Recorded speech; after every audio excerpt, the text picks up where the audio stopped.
মারা গেলে কি আর বলা যায়? আল্লাহুম্মা সাল্লি ওয়া সাল্লিম আলা নাবিয়িনা মুহাম্মদ।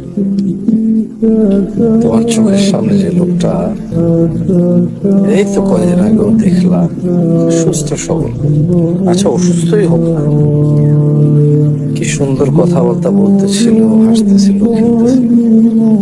আচ্ছা যাও, অসুস্থই ছিল, হাসতে খেলতেছিল না, সিরিয়াস ছিল, বাট বেঁচে ছিল।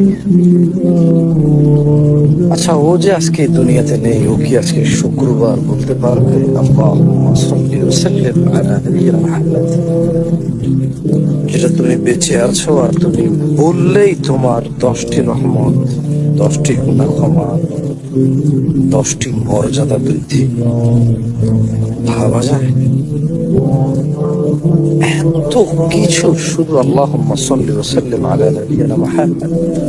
সোজা বাংলা যদি বলতে যাই, আল্লাহ রাসূল সাল্লাল্লাহু আলাইহি ওয়াসাল্লাম পড়লেই এই বেনিফিট গুলো পাওয়া যায়।